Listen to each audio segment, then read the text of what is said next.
with regard to, like the child custody evaluators and everything, is there a certain standard that they have to adhere to? I think I maybe messed up this whole question. It's not a question. No. I think that what you're getting at is that in my profession, what I was exposed to throughout my training is that when one advertises himself as a forensic specialist, they usually get specialized training as a forensic specialist, whether it's a forensic psychologist or a forensic psychiatrist.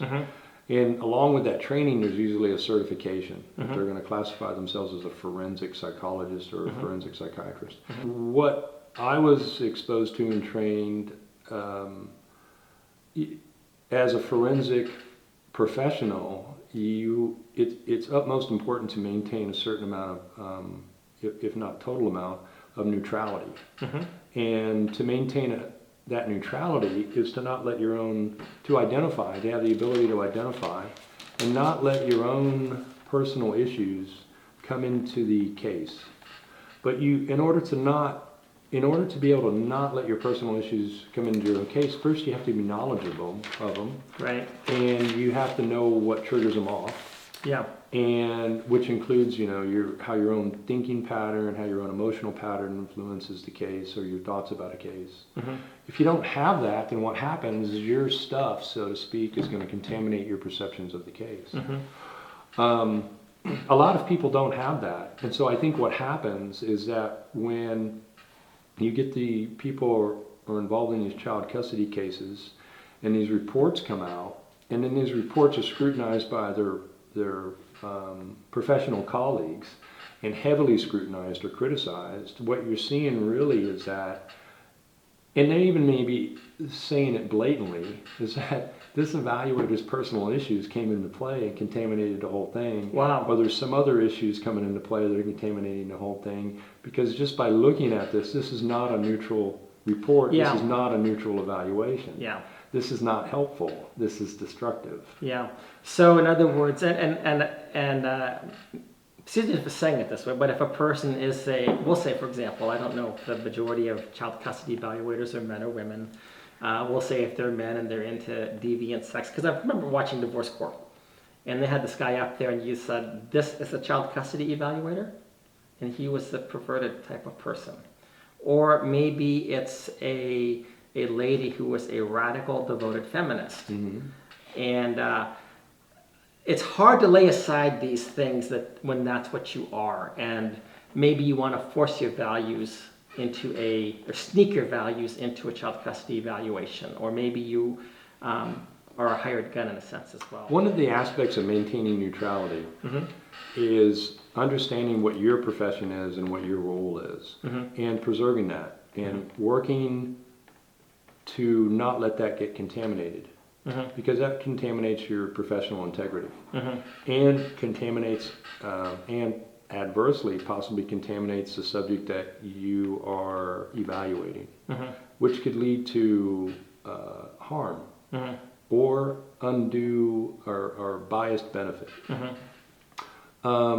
So in the community, I think what I have understood and heard is there are child custody evaluators that kind of hobnob, socialize, with the judges and the attorneys. They drum up business. It's a way of networking. Right. And what I've been told, even among family attorneys, is, well, that's expected.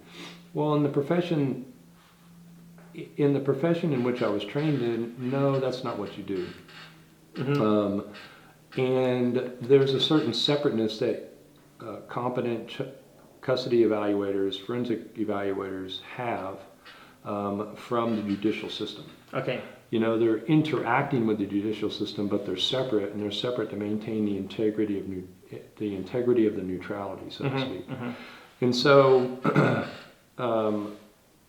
and let's say, an example of how they maintain that neutrality is that whenever they're testifying under subpoena as an agent of the court, because without subpoena, then they're an agent of one party or another. Yes. Okay, got it. So one thing that concerned me though as well of the custody evaluations that I've read is that first off, it seemed like some of these people did a very superficial job. This is my unprofessional reading of the report. They have a big questionnaire, you answer these things, and then if there's anything that might be bad in their mind, they investigate that further, because it's like they're trying to dig up dirt or something like that.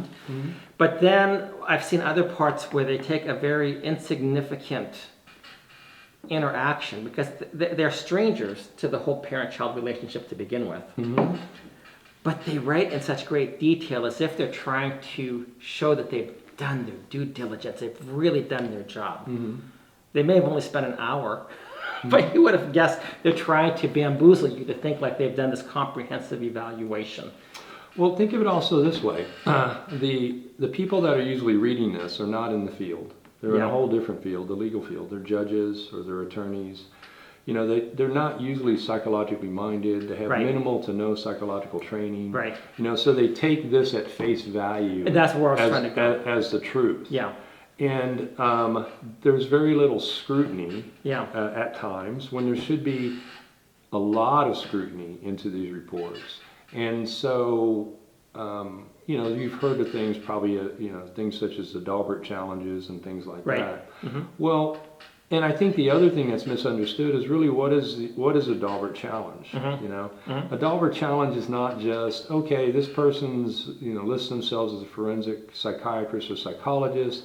They have all these articles, you know, that they have on their CV. They did this training. Okay, so they must be the expert. We'll admit them as a witness, and everything they said is true. Well, that's not a Dahlberg challenge. A Dahlberg challenge, which I think is heavily misunderstood, is are they qualified? But are they qualified for this specific purpose? You know, and there's case law dividing that specific. So you can have somebody that says, I'm a forensic psychologist or forensic psychiatrist. I have these publications related to, you know, LBGTA, these publications related to different psychometric testing, these publications related to domestic violence. You know, I have, you know, been listed as authors, you know, on these attachment papers. But are they the expert, sufficient expert? Do they have the expertise to talk about child development? Do they have the expertise to talk about child attachment and assess child development, and assess child attachment within this paradigm of these parents? You know, of this parental functioning right now. And so that's one quality. The other quality is that you look at the report and you test what's being written in the report versus what's the documented facts. To find out the veracity of each statement compared to the documentation that was at hand to the evaluator. And I think what you may be referring to is that when you're reading these reports and you're looking at the sentences written in the report and you're listening to what was available through whoever witnessed to you, there's a difference. Okay, so that leads to the issue of basis.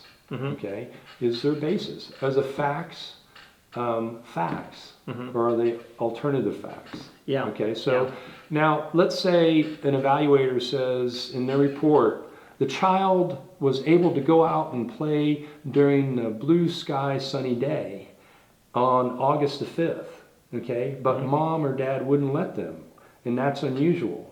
But they were submitted documentation that August the 5th, it was a stormy, cloudy day all that day. And there was tornadic weather. Okay, and they were submitted and had the documentation that that's because mom or dad didn't let the child go out and play.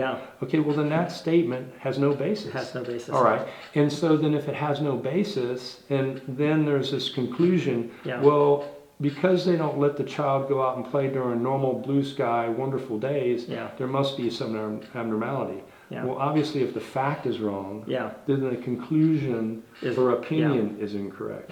And it is an opinion. I thought that was interesting that you said that, because this is one person's opinion. Correct. And it's a person's opinion who doesn't really know the child that well, or the parents that well. Right. So they're walking into this situation and they're trying to familiarize themselves with all the history. So you look at each of the statements, and is it supported by documentation given it basis? Now, if you have a report that's full of statements and it's discovered that almost all, or there's a multitude of statements that are contradictory to the documentation that was at hand to the evaluator, Yeah. then you have to question, okay, a professional may make a mistake. Yeah. And if they're rereading and editing and they know that it's going to be under scrutiny, Yeah. why would there be a multitude Of false statements? yeah. Yeah. Even when they had the documentation at hand. Yeah. Okay, so that's basis. Yeah. All right? So if there's no basis or lack of basis, then their opinions cannot be correct. Yeah. Yeah. Okay? Are child custody evaluations more on the level of junk science? There's a review paper that really questions the validity of child custody evaluations. And because they also